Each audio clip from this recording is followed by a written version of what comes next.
What's up, guys? Welcome back for another one. I'm actually super excited.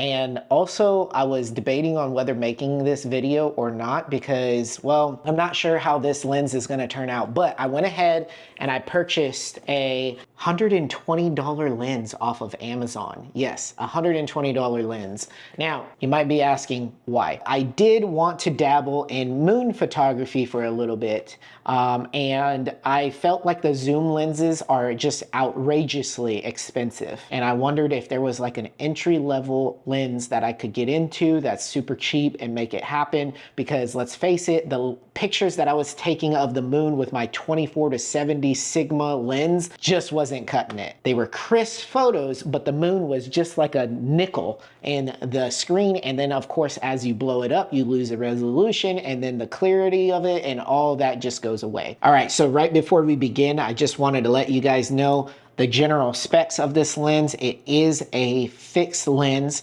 It's a 500mm lens right out the gate. It's manual focus.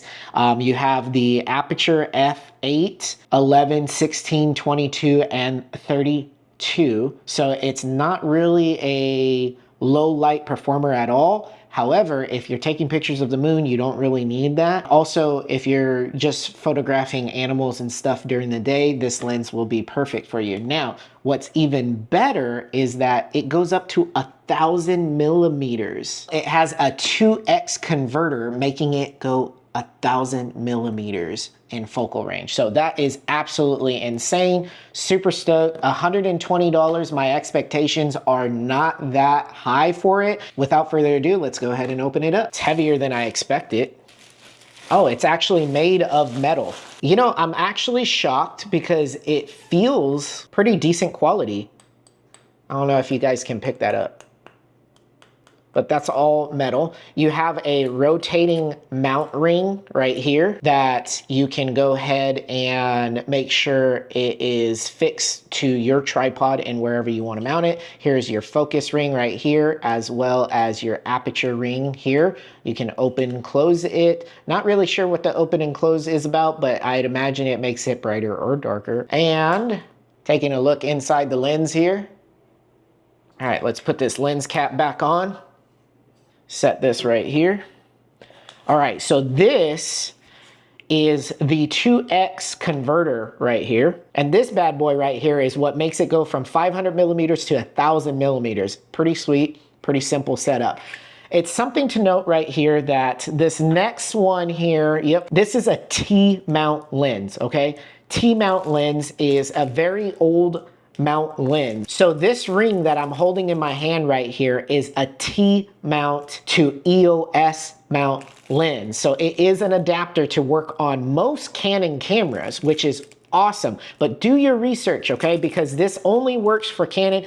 And I have a Sony camera, so it obviously didn't work for me, which is exactly why I got this mount adapter right here. This is a T-mount to E-mount for Sony lenses by Photodiox, sorry if I'm mispronouncing it, but it's a lens mount adapter. And what it will do, as I mentioned, is it goes from your T-mount old school lenses to a E-mount lens with ease. Now, I can't speak for how this EOS adapter to T-mount works on the Canons because obviously I haven't tried it. I'd imagine it's pretty decent and it works. But if you have a Canon, you might not have to buy an additional adapter. Sony users, Nikon users, Panasonic, Lumix, you guys may have to buy an additional adapter if you want to make this lens work. I will be leaving a link in the description for everything you see here, by the way.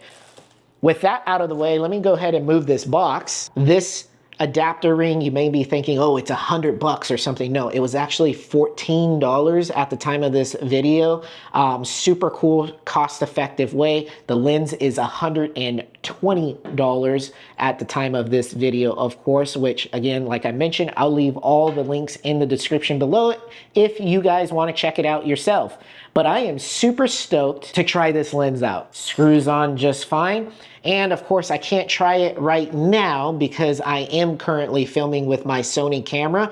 So here in a little bit, I am going to get some footage with using this lens. So I wanted to come to a part just to showcase exactly what this lens can do. One thing that I really noticed right off the bat is that because this lens is so cheap, you don't get cool things like image stabilization inside the lens. What does that really mean? Well, that means it's pretty difficult to film or photograph a moving object because without any image stabilizing, it makes for a very shaky image just by a little bit of a touch. So you have to use this lens on a tripod. You have to use this lens with a timer because, well, let's face it, there's two mounting points right here for this lens. One, obviously, for the camera base, which I have set up right now, but the other option is right here towards the middle of the lens. Now, that does reduce some shake when you're taking photographs. This is me just turning the dial just a little bit for my ISO, and look how much shake there is. Now, again, what I mentioned inside the studio, this lens is not going to be really a good low light performer. It is going to be a really good daytime lens. Having said that, I am at the lowest aperture right now at 8 with it open. The manual focus ring is set on the bench and it is really cloudy. So I am battling the sun a little bit as the clouds kind of pass the sun. So it gets bright and it gets dark, but I'm at 6,400 ISO right now, and I'm filming in 4K 24 frames per second, which I have my shutter speed at 1/50. So it is as bright as it can be on that end of the spectrum, but yet I have it at aperture 8, which is the lowest it goes, and I still have to be at 6,400. What you're seeing right now is the 1000 millimeter focal range. So I have the 2x converter on here as well, and I am dialed in to the bench right now. And lastly, the image that you're seeing right now is the 500 millimeter focal length. I went ahead and I took off the 2x converter. Now I am going to take a couple of sample pictures right now and post them here so that way you can see exactly the quality that this lens does provide. Is it a really good starter lens if you want to dabble into this type of industry or have a telephoto type lens and not break the bank? 110% I recommend buying it and just experimenting with it like I am here. So anyways, I hope you find this video useful. Please smash the like button. Don't forget to subscribe. It really helps out the channel. So without further ado, we'll catch you on the next one.